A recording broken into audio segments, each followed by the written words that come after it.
Welcome back, Shadow Seekers. And thank you to everyone that has subscribed to my channel. Joining this strange, haunted corner of YouTube, you're the reason these stories can keep wandering in from the dark. Today, we're looking into one of the most unsettling sightings shared online. A creepypasta born from late-night confession posts, roadside encounters, and security camera footage that people swear is real. This is the legend of the waving children.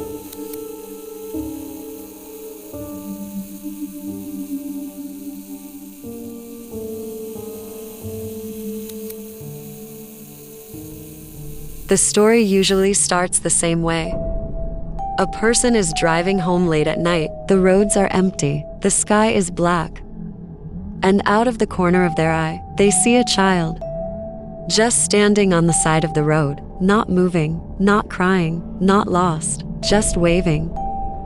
But there's something wrong. The child never seems to blink, never shifts their weight, never reacts when the headlights hit them.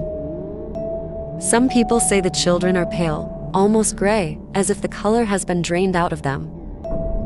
Others say their faces look blurred, like when a camera can't quite capture something because it shouldn't be there at all. And the strangest part, no one has ever seen them walk away. They just disappear when you look back. The earliest story of a waving child came from a truck driver in the early 2000s. He was traveling through a deserted mountain pass at 2:43 a.m.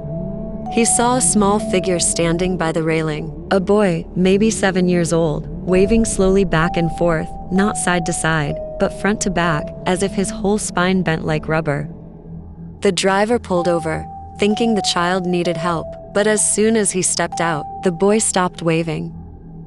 His head twisted toward the driver, not turned, twisted, and the boy's mouth stretched open far wider than a child's mouth should. The driver heard whisper from the boy, but it didn't sound like a language. It sounded more like static, trying to speak.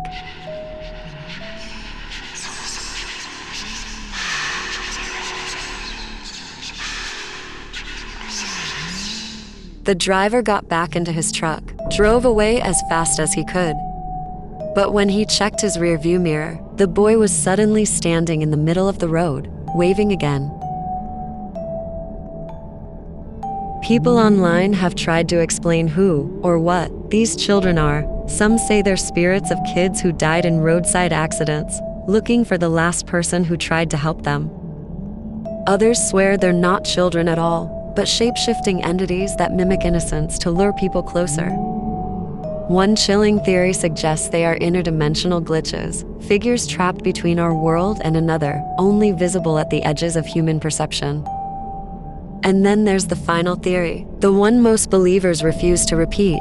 They wave to warn you, not to get your attention, but to signal to something else that you've arrived.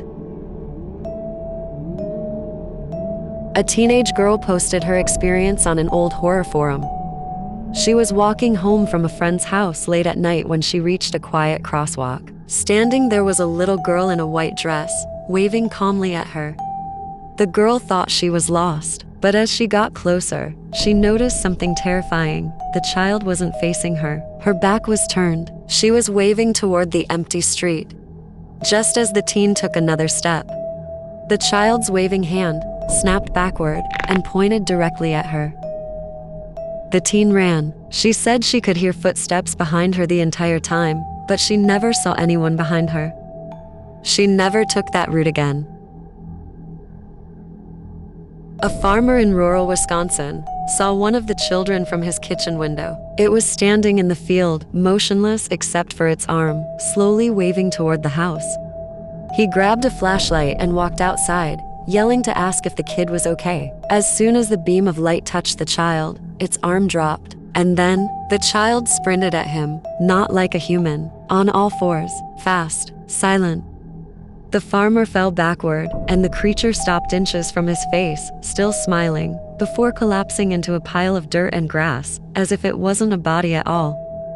The next morning, he found small handprints all over his kitchen door. Some believe it is a mimic of the last thing they saw before they died. Others think it's a lure, a soft, harmless gesture designed to draw you closer. But some online theorists insist the waving is communication, that the children aren't waving at you. They're waving past you, to something behind you, something you never see, something that always arrives too late. So tell me, shadow seekers, if you were alone, late at night, and saw a child standing still in the dark, slowly waving at you, would you stop, or would you run? Let me know in the comments. And remember, not every friendly gesture is meant for you. Sometimes a wave is just the first warning. Until next time, keep seeking the shadows. And as always, stay curious.